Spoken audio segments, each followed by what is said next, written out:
Okie dokie. Yep. So now we are going to talk about. We're at the review. The review. Thank you for that, Lilac. Yeah, I almost forgot. It's okay. Let's try it again. The review. Here you go, Lilac. So we're now at the review, and this topic is going to be kind of fun. We've hit you with some history, and we've given you some knowledge. And now we're going to do a little nonsense because... It's a little light after what we just went through. A little nonsense now and then is relished by the wisest men. That's from Willy Wonka and the Chocolate Factory. So that's a freebie. But anyway. I have one more. I laugh to keep from crying. Nightshade. I didn't come up with that. I think everybody knows that or have to do that every day of their lives. So we're gonna talk about some nonsense. Now, some of this is history, and to a small degree, Right. it's like TV history. Some interesting history. But a lot of this is gonna be nonsense. So prepare yourself for the nonsense. This is her fault. We'll continue. This is all. I have nothing to do with this particular review. This is this one here. So thank Lilac, ladies and gentlemen, if you're into what we're about to talk about. All right, let's go. Whatever. He's watched some of this. He doesn't want to admit it, but he's watched some of this. Oh, I'll admit, I've watched some of them, but okay, go ahead. So, anyway, the rise of reality TV. Dun, dun, dun. So, whether you love or hate it, reality TV has become a huge part of pop culture. Mm-hmm. It's not only is it, popular, and a lot of people watch it from any age range, from people that are much younger than us to people that are much older than us. Mm-hmm. It has made a huge impact on our society. It's launched a lot of people's careers and all this other stuff. Yep. So, it has solidified its place in our psyche and the nature of our society. So, okay. to keep it intellectual. Very well. So, the first instance of reality TV came from none other than PBS. PBS. So, in 1973, I know a lot of y'all think a reality TV show begins and ends with the Kardashians, but that's not the case. So, what? In 1973, January of 1973 to March of 1973, PBS released a show called The American Family. It was the first show of its kind. It followed this family from California in the 70s. It's a wife, a husband, and kids, and then you had an older kid that had moved away from the family and moved to New York. So it kind of covered a multitude of bases. We watched a couple of clips of it, right? Yeah, it was pretty interesting. Compared to modern day reality TV show, I could see where it was interesting for its time, but it was kind of, just normal. Yeah. Yeah, because they really just set the cameras in there and let them roll. That's right. It's really what they did. It was kind of more like a non-evasive documentary where, you have like some evasive documentaries where the documentarian will put themselves into the documentary and make themselves a part of the film. This is very much observational. Right. Television. It almost looked like it's a social experiment, the way they filmed it. That's probably the best way we can actually put it. That's what it looks like, a social experiment. So yeah, I think it was. I don't know if it was qualified, but I think it might have been. Yeah. Considering the source, PBS, which is all about education. Very true. I would think it was experimental, like a social experiment. Right. So the show covered exposed America to taboo, controversial issues like homosexuality, divorce. The parents of the family were divorced; they were separated, and then one of the sons was a gay man who moved to New York and actually lived in Chelsea Hotel, which at that time period was like huge because a lot of artists, and actors, actresses, singers, painters, musicians lived in the Chelsea Hotel during that time. Right. And so that was kind of like a big deal. And he was kind of like a celebrity in his own right. So there were only 12 episodes, though. Right. I guess it was Really? a little too controversial Right. for America at that time. So this show directly influenced a lot of the other shows that came after it, namely The Real World from MTV. And if you're around our age, you remember The Real World. I watched a few seasons of Real World. I will admit that. I mean, it was all right. Some of it was actually pretty good. One of my favorite characters from The Real World is The Miz, Mike. He's actually a professional wrestler now, and the reason I like him so much is because he went on that show. I mean, if you watch The Real World, the season that he was on, I think it was California, back to New York. New York, okay, and he was wild. That kid was wild. They almost thought he had some type of mental issues or how he had. I think he actually had a drinking problem. I think that came up on the show. Right. I remember because this is a season in particular that I watched. He did have a drinking problem. Yes. And maybe that contributed to the fact that they thought he was mental because he had this alter ego, The Miz.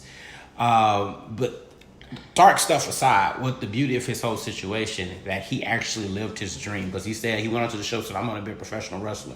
He's actually a professional wrestler right now, and he is known as The Miz, and he actually has his own reality show with his wife and his two beautiful daughters, I think. He has, two beautiful daughters, and it's the Miz and Mrs. So he started off in a reality TV show, lived his dream of being a wrestler, and now he has his own reality TV show. So reality TV has its thing. You know, it's nonsense in some ways, but his situation per se is actually it's pretty warm, and it's pretty cool to see where he came from to where he is now. So some things come good. Or did I say that right? Some good things come from. Some things come good. Some good things come from reality TV. What the hell? I said some things. Grammar moment of the show. Grammar. I said some things come good. I'm sorry. I think the spirit of my granddaddy came into me or something, because that show was from Selma. That was country. I said some things come good. Oh Lord, that's embarrassing. Moving on. Oh, so The Real World, I think was one of my favorite shows as a teenager, and I was like, oh my god, look at this is so cool, I want to be on The Real World. I did too. But and I think, like, as far as reality TV shows go, I think that The Real World was interesting because there was like a lot of issues that came up, like issues of racism and ageism, colorism, addiction. Addiction, because a lot of people that were on the show had drug problems. Yep, violence. Because I remember there was like one season in particular where one guy, one of the guys on the show, hit another woman in the face. That's Jersey Shore. No. This was before Jersey Shore even happened. Yeah, it was like one roommate hit another roommate. And if y'all know what I'm talking about, I think it was a black guy. I can't remember his name. Wow, that sucks. And he hit this white girl in the face.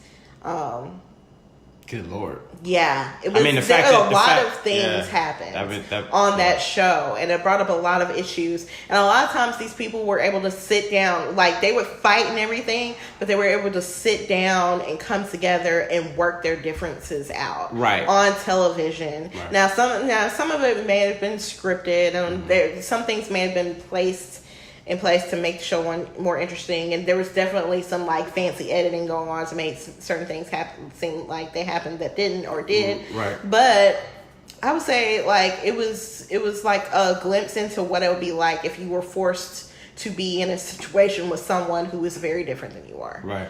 And it was commendable. For 33 seasons, it did a really good job. Now I think towards the end it got real silly. And I think that was like past the point where I stopped kind of watching MTV. I stopped watching it after like the 5th season, I think. Yeah, after year 5 of The Real World, I don't remember anything else after that. Yeah, so. I think towards the end it got real silly and kind of dumb. Right. But I guess initially, the show was very, very ahead of its time, really. I mean, and then it spawned all this other stuff. Dare you say it influential? It could, and very influential because you know, we go from American Family to Real World, and then a lot of reality TV shows came as a direct result of the Real World. One of those shows was Road Rules. You remember Road Rules? I rock with Road Rules. I used to like that one too. That one was pretty interesting. The interesting about Road was that they had like a real world spin to it, but yet it was like challenges, I think it's something like that. Yeah, they had to do challenges. Right. All the So way. you know what? Dare I say it? I think Road Rules was probably the very first Survivor. It was kind of the same vein. What inspired the Survivor? Because it's very similar. Yeah. You know, they were in the Did they vote RV. anybody off? Yeah, I think there were There you instances where people got voted off out of the RV. Right. If I remember correctly. Right. But yeah, I liked it. I was like, I like Road Rules, but I'd rather be on Real World because I don't think I could be in an RV with people for months on end. I like to that travel. I don't know. I like to travel, and I like sightseeing and things like that. So that's what really appealed to me with Road Rules. So another show that kind of spun off from Real World was the Real World Road Rules Challenge. That was another one I liked. Okay. I thought it was interesting because it brought everybody from Road Rules and Real World together. It was a lot of fights. And a lot of times they brought the people with the strongest personalities. Right. Because they knew they had to, because those were the most interesting people to watch. And they knew they were going to cause controversy. Right. I think The Miz, Mike, and several. My favorite duo of all time in reality TV is Mike and Carol. Coral. Sorry. Yeah. Coral. I love those two. They were like, I don't know. They were like, I don't want to say Batman and Robin. It's kind of like Superman and Wonder Woman. Like or today. the Wonder Twins. Wonder Twins. Because they were like, if she was a dude, she would be Mike, and Mike was a chick, she would be Coral. Because they were so much alike, and their relationship was awesome, and like stuff like that is what made it appealing. You know what I'm saying? And their relationship started on their season of Real World, and they didn't get along at first, and now I think they're like best friends. Exactly, and they both suffered from addiction because she had addiction problems as well, and so did he, and they both helped each other get out of those situations. So it's pretty cool. Yeah, and then there was another guy, CT, which he was his original season was Boston, and that sounds familiar. He was kind of like a villain every single time. He was the guy everybody didn't like. The first Mike the situation. Kind of, yeah. And the thing about him was he did actually have a relationship with one of the girls on there, and her name escapes me. But what made him likable was his relationship with her. And that young lady had cancer. She competed in all the challenges, and she did well up until a point. And then she would usually get knocked out by one of the challenges where you had to compete for your spot. Yeah. And I think a couple of years ago she died, which was very sad. But yeah, it spawned all these characters that we grew to love or grew to hate. We watched romances blossom and fall apart and everything. So mostly fall apart, but yeah. Yeah, I mean, I think this was like the point in reality TV where it was still like, it wasn't always like drama and nonsense. Right. It was like really interesting, intriguing television. Right. Yeah. An example of that is True Life. Right. I love True Life. Yeah. When they stopped doing True Life is kind of when I stopped watching MTV. True Life was the only reason that I continued to watch MTV. I didn't really like TRL, but yeah, mainly True Life. One episode that I remember in particular, it was it a girl or was it a young man or a young woman? But one of them wanted to be a fighter. And they were training up to be a fighter, and I loved that episode. And they actually did fairly well. What happened with Savings was so long ago, but I remember that specific episode that I really, really liked. So yeah, it was pretty dope. There's a couple that come to mind. One in particular was, now this was during the time when I was like in middle school and high school, and I was a cheerleader. And there was one particular True Life where it was a black squad, and they were trying to make it to nationals. Oh wow. That episode in particular like touched me because this black squad, they were good and they were trying their best to like get to where they were. They didn't know how to do the tumbling, and so they brought in a coach that helped them learn how to do the tumbling in the building. and everything, and they had like so many obstacles up against them. You know, their high school wasn't in a good neighborhood. Sometimes the games had to be canceled because of shootings and everything. Some of them didn't have enough money to pay for certain things. But that episode in particular was really touching. They actually made it to nationals. I think they got third place. That's crazy. And I would love for True Life to do like a Where Are They Now with a lot of these shows. Of the other episodes. All these episodes, especially the more particular ones. There was one where this girl was basically raising her brothers and sisters because her parents were like out of the picture. And, you know, she had to strip on the side to raise extra money. There was an instance where she went to the grocery store and she didn't have enough money to pay for her food and she had to put everything back. And I was like, this is like, I was watching it and I was like, why won't someone help her? And she's like, she's doing all this to try to keep her family together and nobody is helping her. And so, like, I think that show in particular exposed a lot of things that were going on in society, and it actually made me interested in becoming a documentary filmmaker. And it made me like empathetic to people who had different situations than I did. And so I think MTV did a great job with this show. And then we have My Super Sweet 16. I ain't got nothing to say about that, because all I know is, matter of fact, I do have something to say about that. Asia, Zanaya, one of y'all that's watching, I'm just let y'all know, it's a good thing that Super Sweet 16 is not on television no more. But if any one of y'all ever act like them little gals that's on that show, the end is near. They don't even know what you're talking about because the show's not even on. It was on like in the Don't early be trying to 2000s. protect them. Don't be trying to protect them. I'm just saying. I'm gonna show you an episode and be like, this is how you don't act.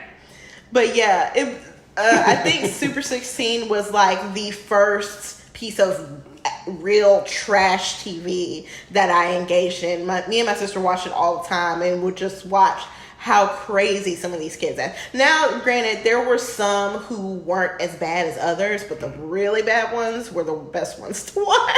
See, I used to sit in awe. I was like, man, my mama and daddy would beat the mess out of me if I act like this. But I knew, first off, I was like, well, first off, none of that would have happened for me anyway, because, half of the stuff they asked for, it was just like, when you get a job and get paid to get you a career, you can get all that. That's kind of because one girl had a Mercedes, got a Mercedes Benz, and then had some type of some type of private flight somewhere or something. I was like, these little gals are something else. I think there was one in particular that I remember. The girl was from Mississippi, actually, where I'm from in Hattiesburg, and she, I think she flew out of the country to get her dress for Super Sweet 16 for her 16th birthday. And all that's cool. It's just, for me, the extravagant nature of it is not what bothers me. It's just how ungrateful these little guys were. There was definitely a few of them that got mad because they didn't get the car they wanted. That's what frustrated me. I'm like, bruh,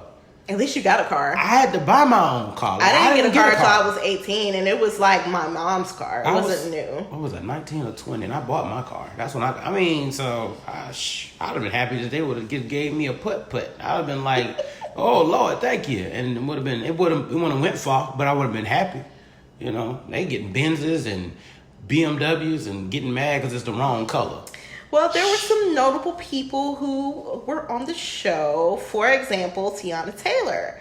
That was our first introduction to Miss Taylor. Oh, she wasn't one of the bad ones, was she? Actually, I think she was okay. Yeah. Like, her biggest thing is that she was going to do a performance for her 16. I remember that 16. One. That's what it was. And that was like the big thing. And she was nerve-wracking about it. Yeah. Because she was trying to get her career started and all that. Okay, yeah, I remember that one. Looking to see where she is at now. She's got a successful music career. She's done a couple of movies here and there. Yeah. Her body is ridiculous. Yeah, she's definitely a sex symbol. For sure. She's definitely a sex symbol. And then there's someone, I think Rihanna was on an episode. Some music producer's son wanted her to escort him into the room, and she agreed. So that was like when Rihanna had first started her career. So she was on that episode. Eazy's daughter had a super sweet 16. Hers was actually pretty chill. Yeah. I was like, oh, she's kind of cool. And they had a big party for her. And of course, the police were called because they got too loud. How fitting. Eazy-E's daughter and the police interrupts the party. I'm going to leave that there. But yeah, it was a fun, kind of trashy show to watch. Speaking of trashy shows, The Surreal Life. Now, The Surreal Life was like the real world, but with celebrities. So they had a bunch of people celebrities come into the house and live together. So the most notable season of The Surreal Life was the season with Flavor Flav. Oh, Lord, help me. And Brigitte Nelson. Because they got together. I remember. I never understood. You know, when I saw Brigitte Nelson, I was like, all I remember I was like, yo, that's the girl from Rocky IV. Yes. That's what I remember her. That's how I remember. I was like, oh, I didn't know who she was because I had never seen any of the Rocky movies. Right. And I was like, oh, that's a lady from Rocky IV. I was like, dang, she didn't age well at all.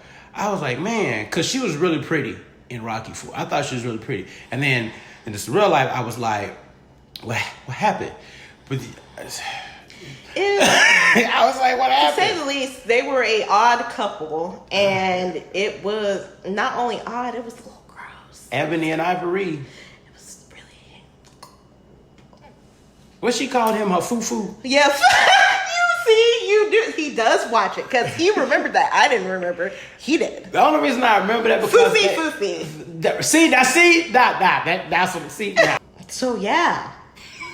Flavor Flav and Brigitte Nelson. And, like, I had known of Flavor Flav because, you know, Public Enemy, Fight the Power, F Police. You know, they have very popular songs. That was NWA. They didn't say F the Police. That was NWA. Oh, that was NWA. Yeah. You're right. Do not give them 911 is a joke in your town. Yeah. 911 is a joke in your town. Okay, I mixed the songs up. My bad. But nah, you good. Go ahead. But yeah, so I knew who he was, and I knew the clock and everything, and I knew he was kind of like the hype man for Public Enemy. Mm-hmm. I keep saying NW. It's because I said Eazy-E earlier, and so Eazy-E's my mind keeps going back to NWA. But anyways, gotcha. Public Enemy. So I had known of him and who he was, but I had never heard him like really talk in real life. And then I slowly realized the way he talked in the songs is actually the way he talked in real life. And then I was like, oh. Yeah. I mean, Flavor Flav is a riot. Very talented, but he's a riot. That's all I got to say about that. This is yours, because I'm not. I refuse. This is... Okay, so from Surreal Life, you know, we had a bunch of people that are celebrities, but the most interesting part of Surreal Life was Flav and Brigitte, and they got their own show called The Surreal Life, where they traveled across the world. Strange Love, my bad. Where they traveled across the country, being in a relationship. Were they in a relationship, or were they? Yeah, I think they actually were. Okay. But all right. Later on, Brigitte talks about how that time period of her life, she was heavily on drugs, which I'm sure she was. Wow. So she said because she was with him because she was on drugs. That's what she admitted to, because I think she went on Dr. Drew or something like that and admitted that she was on a lot of drugs at that time. That is not an insult. I don't know what is. Well, to be fair, he was also on a lot of drugs. That's crazy. So, I mean, again, my sister and I watched the show, top tier trash TV, and then they broke up, and then they gave Flavor Flav his own show, because why wouldn't they? You know, right. That's easy money. So Flavor of Love happened. There was 3 seasons, and there was a girl that always won, and then they would come to the reunion show and be like, well, she didn't have enough time for me, and we all know what that means. And so he would do another season, and then he did the 3rd season, and I think that girl was actually wanted to be with him, and then he was like, oh, but wait, I was dating someone else, and she had a baby. So, again, top tier trash reality TV. And then from all of that craziness, we got so many great like memes and sayings, particularly from one young lady that goes by the name of New York. Yeah. Tiffany Pollard. Yeah, Tiffany New York Pollard. The queen. And you can fight me on this of reality TV. Because most of your memes, most of your really good memes, the Beyonce meme, Beyonce, really Beyonce? That was Tiffany. And Miss New York also got her own show, I Love New York. Help me, Lord. Great, top tier, trash reality TV. And she is hilarious. She is a hoot and a riot. I won't deny she is funny, but watching that woman made me want to have a bottle of tequila sitting right there, and I have to take shots just to watch her because it's lot. Funny, and she has continued because I think she's done a couple of things here lately in the last couple of years where she again top tier comedy, and not only top tier comedy. There was an instance where her and another person on 15 Minutes of Fame, I think the reality show is called, Claudia Jordan. No, not Claudia Jordan, but it was another lady that had been on another reality TV show that wished that there were more light-skinned girls on the show. And Tiffany was not having it and called her out on it. And she said, if you're going to say black and beautiful, then you need to stand in it in all shades. And I'm like, yes, girl. I can rock with that stand. But yeah, Miss New York, love her or hate her, she's really like the first like big personality that wasn't already a celebrity to come out of this VH1 era of reality TV and like give herself her own lane.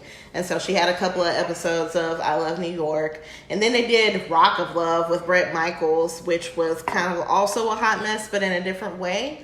I didn't really watch that one that much. I just know of it and I saw a couple episodes.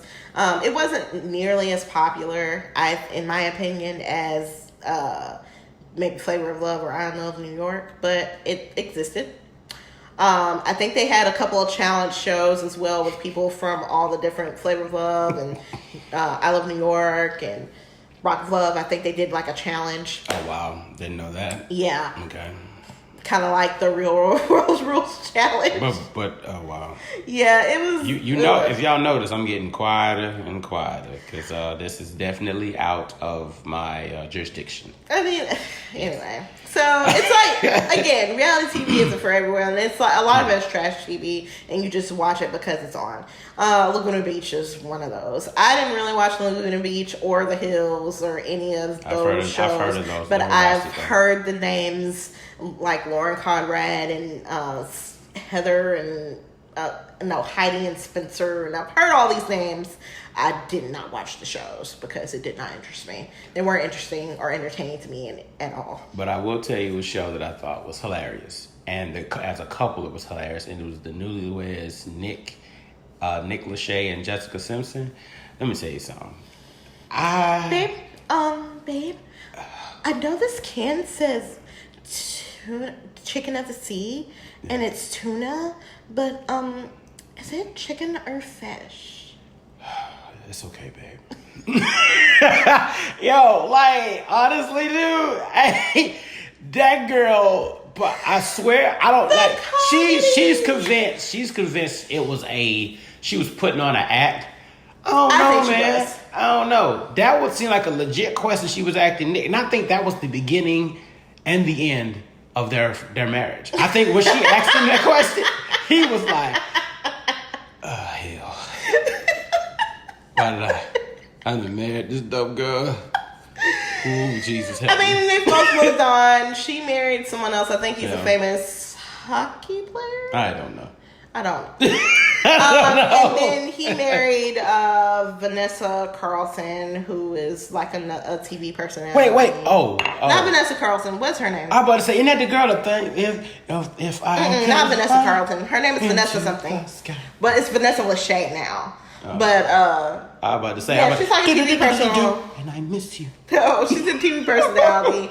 She does Dancing with the Stars. She's one of the hosts on Dancing with the Stars. Okay. If you remember the show that the rapper Eve had, Evie, she was like on that show with Eve. She was like played her best friend or something like that. This is like back in the day. If you remember UPN and all the shows that came on UPN, that was the show she was on. But anyway, and then the Housewives shows. Oh, the Housewives shows. I don't want none of it. You got it. Take it away, Chief. Truthfully, the only one I've watched was Atlanta, and I think that was more than enough. I think this is like the beginning of the end of reality TV shows for me. Because I watched Atlanta for a long time, and then one day there was an episode where they were just fussing and fighting and going back and forth at each other. Right. And I was just like, oh, I cannot watch this anymore. Right. This is all they do. Like, we've gone all the way from an American Family where they were just watching a family live their lives to the real world where you have 6 people that live in a house, and yes, they have differences, but in the end they were able to overcome their differences. And you watched them grow into adults. And they grew up to now where you just have people that fight just to be fighting.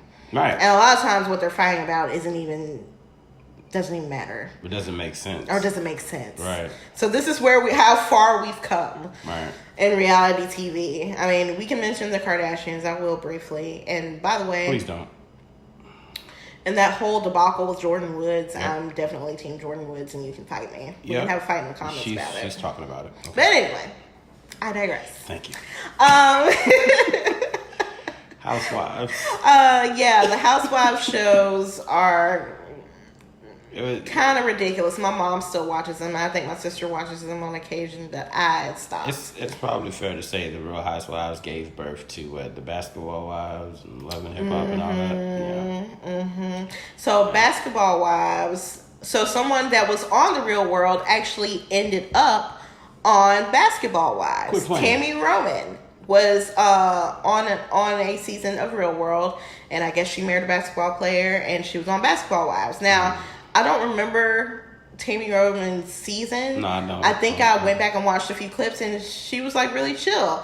But Tammy Roman of Basketball Wives, totally different animal. Well, there you go.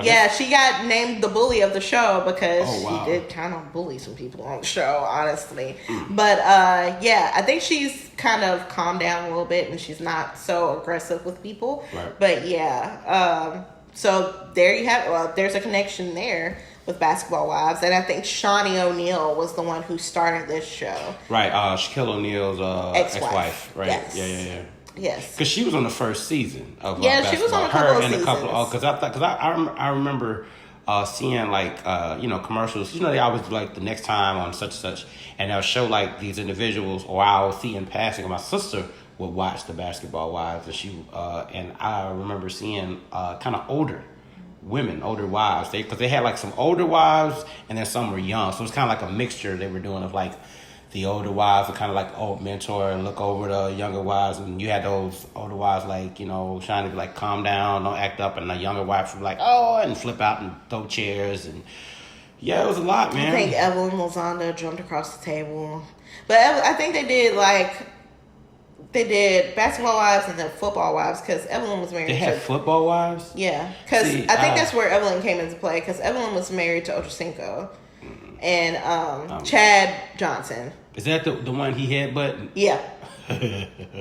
Jesus Christ. So, like I said, it has evolved. It went from high-tier educational social experiment to we gonna fight all the time. Right. Love and Hip Hop. The only season I've ever watched of Love and Hip Hop, and that was only a part of the season, and that was New York. And the only reason I watched New York was because I don't know if I am anymore after what he said, but Jim Jones. I've always been a fan of his, and I saw him on there, and I was like, what is he on here? And I was watching it. He was the only reason I watched it. And I saw the dynamic, and I actually saw a different side of him in regards to his wife, current wife now, and just the things like that was different. And probably the best part of that show was just how that relationship unfold, and you see these guys a certain way, but their old ladies basically kind of pull back those layers, and you like, oh well, I guess you're not really like this after all, homeboy. So, or sometimes they're actually worse than. They're actually worse. Yeah, in some cases they are, but in his case, he was looking at you, Peter Guns. Oh wow, that's a shot. Because that's why I started. Well, I watched one season, and it's because I saw Peter Guns. I was like, oh. Yeah.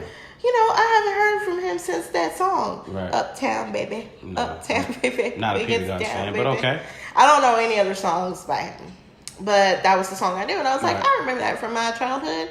And then I slowly realized what was going on there with him dating, like being with two different women at the same time, and him marrying one of the women. Word? Yeah, he had been with his baby mama for years and years and years, and then he met this one woman, married her, and then cheated on his wife with his baby mama. Like, it was a lot. I was like, I missed that. That's cool. What season was he on? I don't remember. He's on New York. Because he's from New York. I missed that. See, I don't even know the kid, so that's crazy. Okay. I've heard of him, but I don't really know his background. I didn't watch any of the other, but I watched that one season, and that was enough for me. Okay, so now it's time for Get Lifted. We have a quote here. Rage, whether in reaction to social justice or to our leaders' insanity or to those who threaten or harm us, is a powerful energy that, with diligent practice, can be transformed into fierce compassion. And this is a quote by Bonnie Montai Treese, who is a Zen priest. And Nightshade, take us away with our words of encouragement. Last show's episode was heavy, and this show is even heavier. Injustice and equality are heavy topics.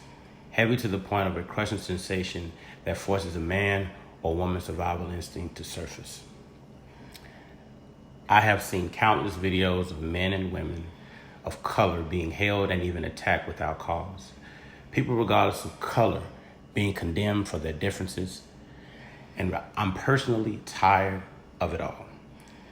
Why do we all allow hate to flow through the veins of society? Why do we not see the broken machine led by the broken machinist? The leaders of this country, regardless of their political affiliation, care more for their agendas than having a moral compass, and its citizens are no different. The quote says rage, but it also says something very important, and that is this rage, with practice, can transform into fierce compassion. Something that is needed in this torn world. Compassion for each other, and compassion for our differences. The time is now to grow and to move onward to new and better ideas, for a better society and better people. So rage for change, rage to growth. As always, thank you for your support. Until next time, let's go to work. Like, share, subscribe.